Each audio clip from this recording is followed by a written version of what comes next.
Hi దోస్తులు అందరు ఎట్లున్నారు మంచిగా. సో నేను కూడా వస్తున్నా. Welcome back to our channel Telangana పిల్ల. ఈరోజు బ్లాగ్ ఏంటంటే ఆ, అంటే నేను రీసెంట్గా రీల్ పెట్టినా కదా, నజర్ ఈజ్ రియల్ అనేసి. సో ఆ రీల్ పెట్టిన తర్వాత నాకు వచ్చే కామెంట్స్, ఇంకా నెక్స్ట్ రీసెంట్గా అది డైలీ రొటీన్ బ్లాగ్ పెట్టినా కదా, దాని తర్వాత వచ్చే కామెంట్స్. సో మీ కామెంట్స్కి నా ఆన్సర్ ఇద్దామనేసి ఈరోజు మీకు ఒక క్లారిటీ అయితే ఇచ్చేస్తున్నా. అసలు ఏమైంది ఏంది అని ప్రతి ఒక్కరు అడుగుతున్నారు. ఇంకా కొంతమంది ఏమో అంటే కొంతమంది బాధపడుతున్నారు, ఏమైంది, వాట్ హ్యాపెన్, ఏమైంది అక్క, మీ హెల్త్ ఎలా ఉందక్క అంటున్నారు. కొంతమంది ఏమో ఏమైందో తెలియకపోయినా సరే ఓకే ఫాస్ట్గా రికవరీ అవ్వాలి అని కోరుకుంటున్నారు. Thank you so much for all your love and support. Me support ఇంట్లో ఉన్నంత కాలం నేను మంచిగానే ఉంటాను, నాకేం కాదు.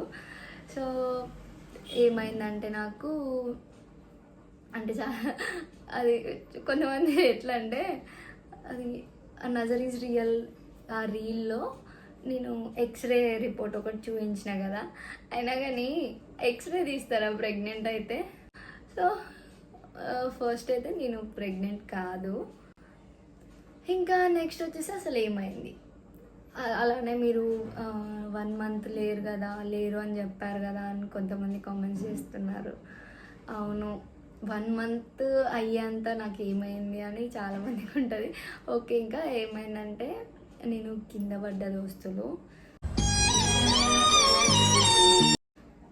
కింద పడేసరికి ఏమైంది, వాటర్లో జారి పడిపోయినా. అసలు అయితే తెల్లారితే నాకు షూట్ ఉండే, ఆ షూట్కి వెళ్ళాలి. నెక్స్ట్ అలానే ఆ రోజు కొంచెం యోగ్నకి ఫస్ట్ క్రై నుంచి కొన్ని కొలాబరేషన్కి డ్రెస్సెస్ పంపిస్తూ ఉంటారనమాట. సో అవి ఉన్నాయి, అవన్నీ పెండింగ్ ఉన్నాయి. సర్లే అని ఎర్లీ మార్నింగ్ వెళ్ళేసి టకటక అన్నీ చేసుకుందాం రా దేవుడు, మళ్ళీ ఈవినింగ్ అటు పోవాలి కదా. అది వేములవాడ దగ్గరలో ఉండే షూట్. సో పోదామన్నట్టు మొత్తం టకటక అన్నీ అరేంజ్ చేసుకుంటుంటే వాటర్లో జారి పడ్డ తర్వాత ఇంకేముంది, సర్లే పడ్డా కదా, ఇంకా పడ్డం ఇంకా అసలు లేవలేదు. అంటే లేవడం అంటే కళ్ళు తెరుస్తున్నా మొత్తం ఉంది, కాకపోతే అసలుకి తిరిగి వస్తలేదు. ఎట్లయితే పడ్డానో ఇంకా అట్లనే ఉన్నా. ఇట్లా సైడ్కి తిరుగుదామంటే తిరగడం రావట్లేదు, ఏం చేయాలో అర్థం కావట్లేదు. ఇంకా బాగా అసలు ఇక ఫుల్ ఏడుపు వస్తుంది. అప్పుడు అత్తమ్మ దగ్గరే ఉన్నా అనమాట. ఇంకా అత్తమ్మ లేపుదామని ట్రై చేస్తున్నారు, అయినా సరే ఒక్కరికి లేవను కదా. అంటే చూడడానికి బక్కగా ఉన్నా సరే ఇక పర్సనాలిటీ అసలు లేద్దామంటే ఎంత ట్రై చేసినా లేవలేకపోతున్నా. ఇంకా చిన్నగా వెనకాల జరిగి కూర్చుందామని ట్రై చేసినా సరే ఒక 2 or 3 seconds కూర్చోగానే ఎమ్మటే ఇంకా పెయిన్ వస్తుందని అసలు ఘోరంగా ఏడుస్తుంది. ఇక ఏమైందో తెలియదు. ఇక అత్తమ్మ వదినకు కాల్ చేసి ఇట్లా హాస్పిటల్ తీసుకెళ్దాం రా అనుకున్నారు. ఇంకా మళ్ళీ ఎందుకులే, ఏదో చిన్నగా అయి ఉంటుంది కదా అన్నట్టు ఇంకా హాస్పిటల్కి వెళ్ళలేదు. సో ఇంకా వదిన కాపడం పెడతారు కదా, అంటే వేడి నీళ్ళు కాచి అట్లా పెడతారు కదా. సో అది పెట్టిన తర్వాత అంటే బెడ్ మీదకి ఇద్దరు కలిసి బెడ్ మీద పడుకోబెట్టి ఇక కొంచెం లైట్గా జండుమామ అవన్నీ రాసి కాపడం లెక్క పెట్టిన తర్వాత ఓకే కొంచెం నడవడం వస్తుంది. ఇంకా అంతకుముందు కొంచెం నాకు ఫీవర్ వచ్చింది. ఇంకా నీరసంతోనే ఉన్నా నేను. సర్లే ఇంకా షూట్ కాబట్టి కొంచెం ఎనర్జీ తెచ్చుకొని, ఇంకా తెలుసు కదా షూట్ అంటే అన్నీ ఎట్లున్నా సరే మంచి ఎనర్జీ వచ్చేస్తుంది అనమాట. అట్లా ఇంకా ఓకే అన్నట్టుగా ఉంటుండే. ఈ గ్యాప్లో ఫసక్ అయిపోయినా.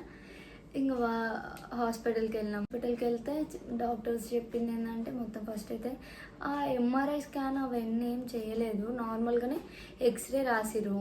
ఏమైందమ్మా అంటే ఇట్లా కింద పడ్డ సార్ సో అని చెప్తే ఎక్స్రే రాసిన తర్వాత రిపోర్ట్లో వచ్చింది ఏంటంటే ఇప్పుడు మన స్పైనల్ కార్డ్ అంటే వెన్నుపూస ఉంటుంది కదా, వెన్నుపూస ఇట్లా స్ట్రైట్గా ఉంటుంది కదా, ఆ స్ట్రైట్ అనేది ఇట్లా క్రాస్ వంకర అయినట్టుగా అయిందంట. నాకు అసలు వామ్మో ఇంత చిన్నదానికి అంత పెద్దగా అయిందా? ఎందుకంటే ఇప్పుడు మనకి వెన్నుపూస అనేది మన బాడీలో ప్రతి ఒక్క అవయవం అంటే పార్ట్తో ఆ వెన్నుపూస కనెక్ట్ అయి ఉంటుంది. ఇప్పుడు ఏది వచ్చినా సరే వెన్నుపూసకు వచ్చిందంటే ప్రతి ఒక్కదానికి వచ్చినట్టు. ఇంకా నాకైతే అసలు ఫ్యూజ్లు ఎగిరిపోయినాయి దోస్తులు. ఫస్ట్ అయితే ఇంక ఏడుపు వచ్చింది, ఇంద్ర దేవుడా ఇప్పుడే ఇట్లా అయింది అని. సరే సరే ఏం చేయాలి ఏంటి అంటే ఆ వెన్నుపూసలకి అట్లా వంకర అవ్వడం కాక చిన్న క్రాక్ వచ్చిందంట, అంటే పగుళ్ళు వస్తుంది కదా. సో అట్లా పగిలినట్టు వచ్చిందంటే ఇంకా చూసుకో, ఇక మొత్తం మైండ్ అంతా బ్లాక్ అయిపోయింది. ఇప్పుడు నవ్వుతున్నా కానీ అసలు డాక్టర్ దగ్గరనే ఏడ్చిన నేనైతే. ఇంకా అసలు ఫుల్ ఇక ఎట్లా సరే ఏంటి అని అంటే బెల్ట్ యూజ్ చేయాలమ్మా, అలానే మెడిసిన్ ఇస్తా. ఓకే అది అంటే నీ ఏజ్ చిన్నది కాబట్టి బోన్స్ అనేది తొందర అతుక్కుంటాయంట. సో ఆ క్రాక్ అనేది నార్మల్ స్టేజ్కి వచ్చేస్తుంది. ఇంకా వంకర పోయిందంటవా బెల్ట్ యూజ్ చేసి అంటే స్ట్రైట్గా ఇట్లనే ఉండాలి. ఇంకా వంగడం అలాంటివి ఏమైనా చేస్తే క్రాక్ ఉంది కదా, ఆ క్రాక్ అనేది ఇప్పుడు ఇంత ఉంది కదా, ఇప్పుడు ఇంకా వంగేసరికి ఈ క్రాక్ చిన్న క్రాక్ అనేది ఇట్లా పెద్దగా అవుతుందమ్మా. సో మ్యాక్స్ నువ్వు వంగొద్దు, టోటల్ బెడ్ రెస్ట్లో ఉండాలి అని చెప్పారు. వంగడము, నెక్స్ట్ వెయిట్స్ లిఫ్ట్ చేయడం అట్లాంటివి ఏమి కూడా చేయొద్దని చెప్పారు. నాకు అట్లా చెప్పగానే నాకు ఫస్ట్ గుర్తొచ్చింది యోగ్నానే అసలు. ఎందుకంటే అప్పటికి ఇంకా నేను ఫీడింగ్ ఆపలేదన్నమాట. ఇప్పుడు సెకండ్ ఇయర్ అంటే సెకండ్ బర్త్డే కూడా అవ్వలేదు. సో ఫీడింగ్ ఆపలేదు, నైట్లో మొత్తం ఏడుస్తుంది. అసలు ఇట్లా ఏంది, ఆమెను మొత్తం లేస్తే నా మీదనే ఉంటుంది. నేను ఎత్తుకోకుండా అసలు వెయిట్స్ లిఫ్ట్ చేయకుండా అసలు ఇట్లా అయింది అనేది మొత్తం ఆగమాగం అయిపోయింది అసలు. మళ్ళీ ఒక 10 days తర్వాత రమ్మన్నారు. అండ్ బెల్ట్ మాత్రం పక్కా యూజ్ చేయాలి, ఓన్లీ తినేటప్పుడు తప్ప. ప్రతి ఒక్కసారి నీతోనే ఉండాలి, బెల్ట్ పెట్టుకునే ఉండాలి. అండ్ ఇంకా తెలుసు కదా ఇంకా నడుము నొప్పి వాళ్ళకి ఎట్లాంటివి చెప్తారు, మొత్తం ఆ బల్ల టైప్ ఉండే దాని మీద పడుకోమని చెప్పారు. ఇంకా ఫుడ్ నాన్ వెజ్ అవన్నీ ఏం తినొద్దని చెప్పారు. మనకి ఏమన్నా ఇరిగినా సరే ఏమన్నా అయినా మనకి బోన్ సూపులు కానీ కైమా అట్లాంటివి పెడతారు కదా, అలాంటివి ఎందుకు తినొద్దన్నారా అనుకొని నాకు అర్థం కాలేమో తినొద్దని అయితే చెప్పారు. ఇంకా మునగాకు సంబంధించి మునగాకు అవన్నీ ఉంటాయి కదా, బోన్ వెయిట్ పెంచడానికి అంటే ఏమంటారు కాల్షియం ఇవన్నీ ఉండే ఫుడ్స్ ఉంటాయి కదా, అవన్నీ తినమన్నారు. సర్లే అని అట్లనే కంటిన్యూ చేస్తున్నా ఒక 10 days వరకు. అసలు ఇంకా ఒక ఇంజెక్షన్ వేసారు, ఎందుకంటే అప్పుడు ఇక పడుకోవడం రావట్లేదు, కూర్చోవడం రావట్లేదు.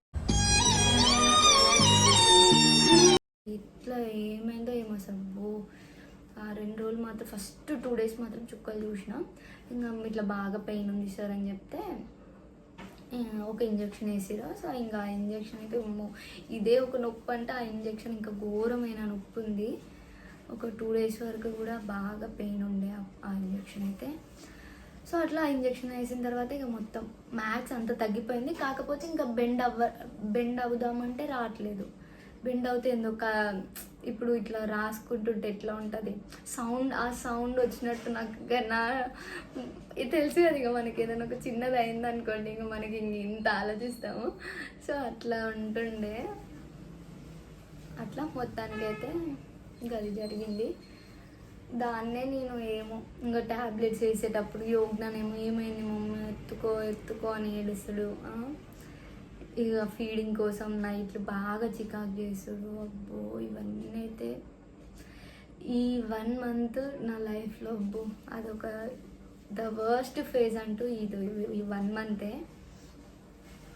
ఎందుకంటే చింతలు ఎంత అల్లాడిపోయింది అనేది నేను చూసిన. తల్లి పేగు చూడు ఎలా తల్లడిల్లిపోయేనయ్యా.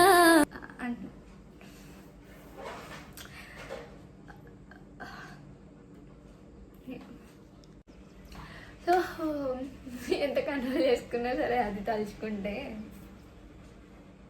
అంటే నా పెయిన్ అనేది పక్కన పెడితే ఫస్ట్ యోగ్న అది తలుచుకుంటే ఇప్పటికీ ఏడుస్తుంది నాకు. ఎందుకంటే ఈ చిన్న ఏజ్లో ఇప్పుడే ఇట్లా బెల్ట్ వేసుకొని కూర్చుని అంతా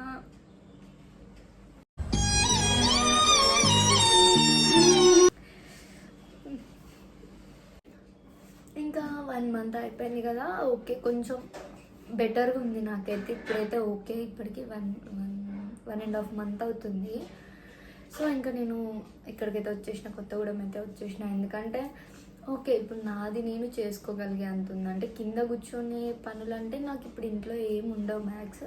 ఒకవేళ ఏమన్నా ఉన్నా సరే పవన్ హెల్ప్ చేస్తున్నారు కాబట్టి ఓకే అంత చేసుకోగలుగుతున్నా. తను పాప అసలు అంతకుముందు ఏది చేసేటోడు కాదు, ఇప్పుడు అసలు అడగక ముందుకే చేస్తున్నాడు. నాకు ఎట్లనో అనిపిస్తుంది కానీ ఇంకా తప్పదు. ఇంకా నేను చిన్నగా ఏదో ఒకటి చేసుకుంటూ అట్లా డే అనేది గడిచిపోతూ ఉంది, డేస్ గడిచిపోతూ ఉన్నాయి. అంటే ఇప్పుడు ఎంత జాగ్రత్తగా ఉంటే ఫ్యూచర్లో అంత పెయిన్ రాకుండా ఉంటుంది అన్నట్టుగా ఉన్నారు. సో ఇక నేనైతే ఆ బెల్ట్ కూడా తీయట్లేదు, ఆ బెల్ట్ పెట్టుకొనే ఉంటున్నా. రేపు బయటికి పోయినా సరే ఎవరు ఏమన్నా అనుకోని, నా హెల్త్ నాకు ఇంపార్టెంట్ కదా అని బెల్ట్ పెట్టుకొని ఉంటున్నా నేనైతే. ఇక అదే అనమాట మ్యాటరు. నాకు నేను చాలా ఎమోషనల్ అవుతూ ఉంటా ప్రతి చిన్నదానికి కూడా. సో అది తలుచుకుంటే అట్లా ఊరుకోండి. ఓకే మరి ఇంకా ఏంటి విశేషాలు, ఇంకా మీకు ఏ టైప్ ఆఫ్ వ్లాగ్స్ కావాలి ఏంటి అనేది నాకు కామెంట్ చేయండి దోస్తులు. ఇప్పటి నుంచి రెగ్యులర్గా చేస్తూనే ఉంటా. మ్యాక్స్ నాకు పాసిబుల్ అయినాయి అన్నీ చేస్తా. కుకింగ్ వ్లాగ్స్ కూడా చేస్తాయి, ఇంట్లోనే కదా ఉండేది. సో చేస్తా, కొత్త ప్రయోగాలన్నీ చేసి మీ ముందర ఉంచుతాం, మీరు కూడా చేసుకొని తినేయండి. ఇంకా ఓకే ఇప్పుడు క్లారిటీ అయితే వచ్చింది కదా, నేనైతే ప్రెగ్నెంట్ కాదు, నాకేమైందో తెలుసు కదా. ఓకే ఇంకా సరే, మళ్ళీ ఇంతకంటే సోది అయితే నేను పెట్టడానికి కూడా నాకు రావట్లేదు. కొన్ని ఇంకా అంతే, కొన్ని సిచ్యువేషన్స్లో అంటే లైఫ్ అన్నాక ఇంకా అన్నీ అనుభవించాలంటారు కదా. సో నాకు ఇప్పుడు ఇది అనుభవించేది వచ్చి, అంటే ముసలి అయిన తర్వాత అనుభవించేది ఇప్పుడే అనుభవిస్తున్నా. ఓకే ఏం కాదు, అంటే ఫ్యామిలీ వాళ్ళు మంచిగా సపోర్ట్ చేసినంతకాలం మనకి ఏమైనా సరే ఏమంత బడేని అనిపించదు కదా. సో అంతే, ఐఎమ్ హ్యాపీ. ఓకే దోస్తులు, మరి మీకు ఈ వ్లాగ్ అయితే నచ్చింది అనుకుంటున్నా. అండ్ నా గురించి కేర్ తీసుకున్నా, అంటే నా గురించి కామెంట్స్ చేసిన ప్రతి ఒక్కరికి థ్యాంక్ యూ సో మచ్ దోస్తులు. ఏదో చిన్న ఒక 30 seconds వీడియోని చూసి మీరు ఏమైంది అని ప్రతి ఒక్క వీడియోలో కామెంట్ చేశారు. వాళ్ళకి థ్యాంక్ యూ సో మచ్. నేను అంటే వీడియోస్ రెగ్యులర్గా చేసినా చేయకపోయినా సరే నాకు చాలా బాగా సపోర్ట్ చేస్తున్నారు. థ్యాంక్ యూ దోస్తులు. ఓకే మళ్ళా బాయ్. మన ఛానల్ని లైక్ చేయండి, షేర్ చేయండి, అలానే సబ్స్క్రైబ్ చేసుకోండి.